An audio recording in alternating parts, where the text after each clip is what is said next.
nord du département de la Sarthe, à proximité de la forêt de Persaigne, le village de Bourg-le-Roi, avec ses 320 habitants et ses 36 hectares, est l'un des 10 plus petits villages de France.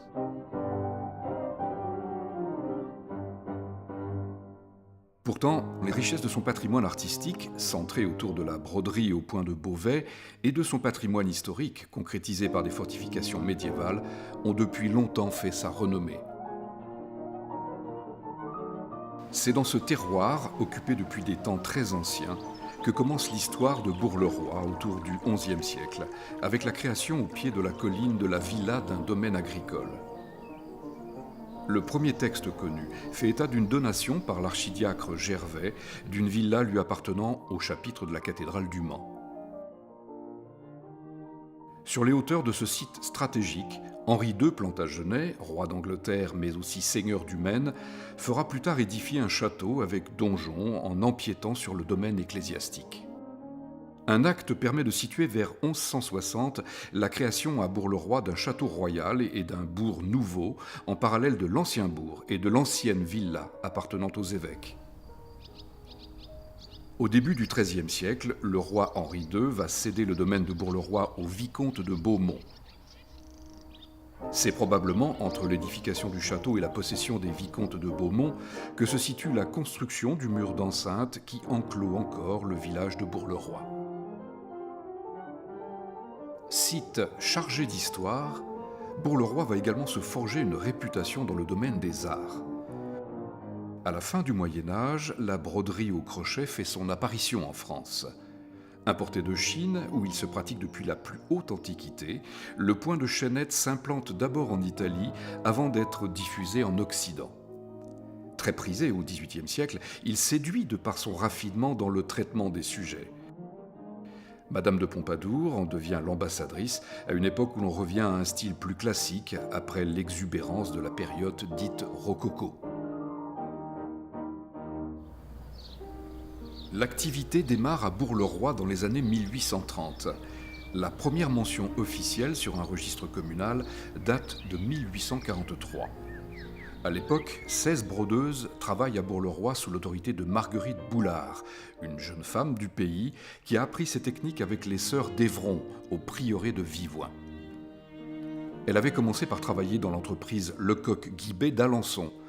Lorsque cette entreprise fait faillite, Marguerite Boulard reprend l'activité à son compte avec un petit groupe d'ouvrières et se lance dans une production de broderie blanche ou rouge pour orner les blouses bleues des paysans de la région ou les vêtements féminins.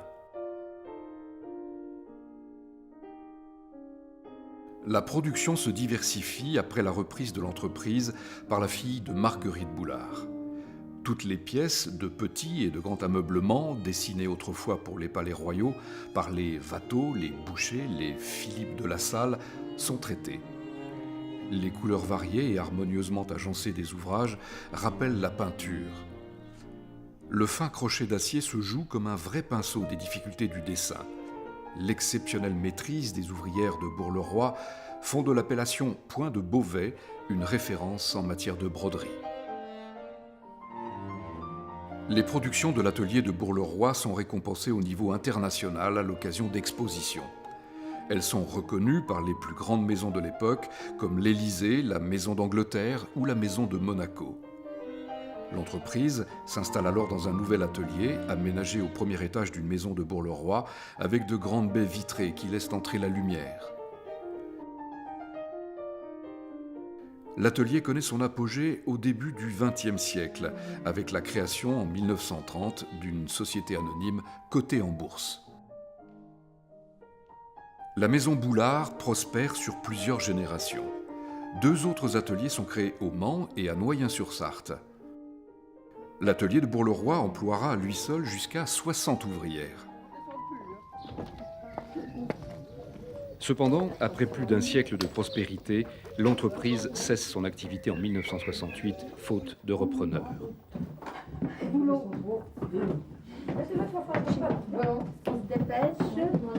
30 ans plus tard, ces brodeuses reprennent le chemin de l'atelier de Bourg-le-Roi et se souviennent.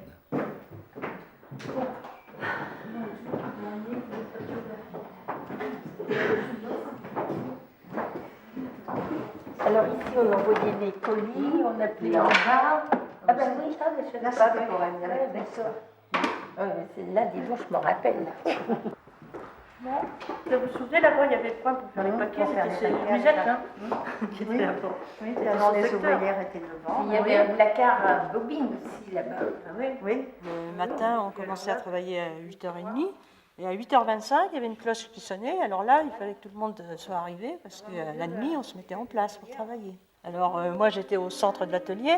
Et derrière moi, il y avait le dessin et le piquage. Et devant, j'avais le coin bureau. Et à ma gauche, j'avais toutes les ouvrières qui travaillaient.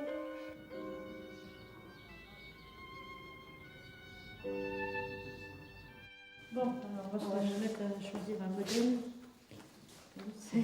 Ça, c'est des sacs.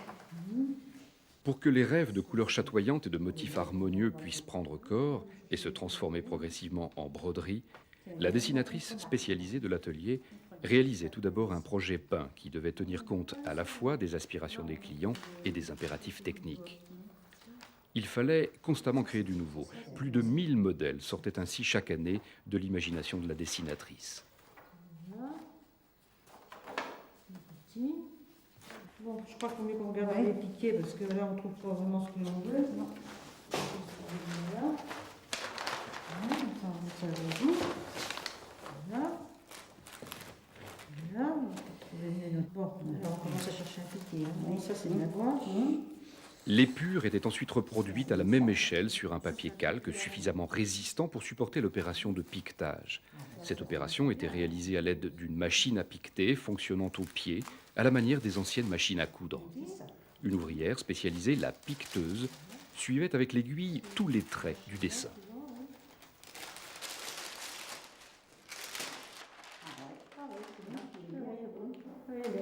C'est bien piqué. C'est bon.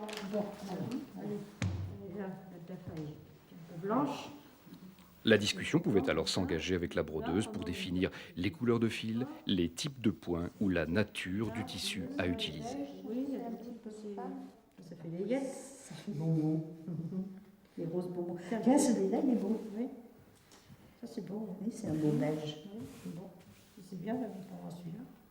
Le calque perforé était enfin appliqué sur le tissu à broder et le motif, transposé par ponçage, à l'aide d'un tampon chargé de poudre sèche, noire, blanche ou bleue, selon la couleur du support. Eh bien, mon travail, c'était de reproduire le dessin sur les tissus avec des piquets. Alors, dès le matin, souvent, on attendait des commandes. Et c'est là que commençait la journée. Selon ce qui arrivait, il fallait se mettre à chercher les dessins et puis commencer à reproduire sur le tissu, de façon à ce que les ouvrières faisaient assez rapidement le travail pour pouvoir le renvoyer dans un bon délai. Alors, on fixe à l'alcool pour que ça saute, et puis voilà. On laisse sécher. Comme ça, vous n'avez plus qu'à travailler.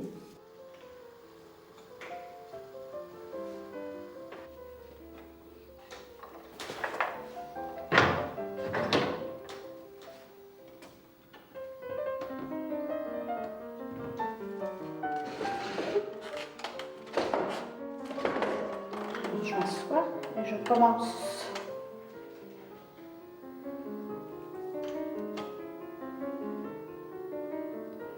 Je fais un nœud à mon fil.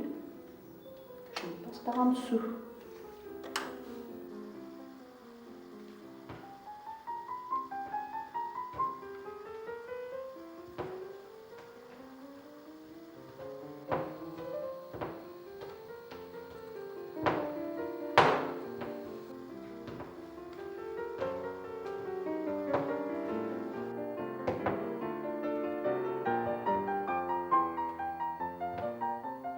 Alors j'ai fait un nœud à mon fil et je le passe en dessous.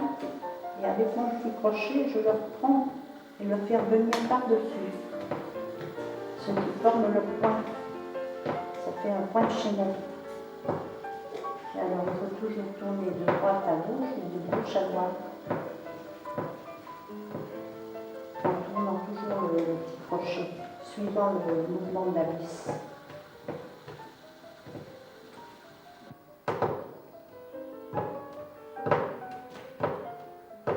Puis alors maintenant je vais arrêter. Alors pour arrêter, je prends une boucle et dans cette boucle-là, j'en prends une autre. Dans cette deuxième, je prends la première et je serre la deuxième. Maintenant, je vais changer de couleur. Alors, je prends du rose. Je fais un petit nœud à mon fil que je vais passer en dessous. Et alors, avec mon petit crochet, vous voyez qu'il y a un petit crochet là au bout de l'aiguille. Ce petit crochet est face à la vis, ce qui nous indique comment tourner notre crochet pour retirer le fil. Alors, je mets mon fil en dessous, j'enfonce mon petit crochet dans le tissu. Je mets le fil dans le petit crochet et je tire mon crochet en le tournant. Ce qu'il ne faut pas faire, c'est serrer son fil en dessous, parce que ça fait un point serranté, puis on ne peut plus tirer le fil. Et alors on va dans un sens, et puis quand on descend, on va dans un autre sens. Il faut que la vis tourne toujours en dedans du dessin, parce que ça fait un point endroit et un point envers. Alors pour faire un arrêt, je prends une boucle. Dans cette boucle-là, j'en prends une autre que je passe dedans. Et dans la deuxième, je passe ma première et je tire la deuxième. Et je tire en dessous et voilà, et ça va. Alors quand le motif est terminé, alors on enlève les épingles, les cordons, les pointes, les lattes, et on découpe le travail. J'ai travaillé 4 ans dans l'atelier, 3 ans en apprentissage de 1949 à 1952 et une année après. Après, j'ai arrêté l'atelier pour travailler comme ouvrière à domicile. Et comme une ouvrière à domicile, on était payé à la pièce de travail. Souhaitant à la fois valoriser son patrimoine artisanal et développer son tourisme, la municipalité de Bourg-le-Roi donne en 1992 son aval à la constitution de l'association Tourisme et Culture et ouvre la maison de la broderie et de l'histoire, devenue aujourd'hui musée du Point de Beauvais de Bourg-le-Roi.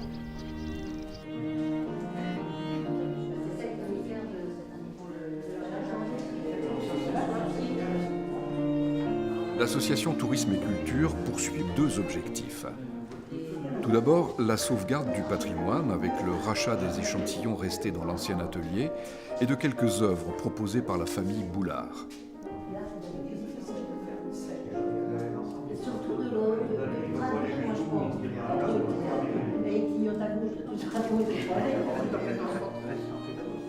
Mais l'association a également souhaité enclencher une dynamique de transmission du savoir-faire des brodeuses afin qu'il ne s'éteigne pas. La transmission sous forme d'atelier permet aussi aux personnes intéressées de découvrir ces techniques, puis ensuite de se perfectionner. C'est le maniement du crochet qui me donne quelques difficultés, mais je suis rassurée par mes voisines qui m'ont montré qu'on pouvait faire des progrès. Des rencontres broderies sont également organisées pour favoriser les échanges de techniques et d'expériences entre brodeuses. Vous tournez toujours du même sens. Quand vous êtes arrivé ici, vous partez comment? Dans l'autre sens? Le Point de Beauvais, élevé au rang de broderie d'art, connaît aujourd'hui encore des heures de gloire.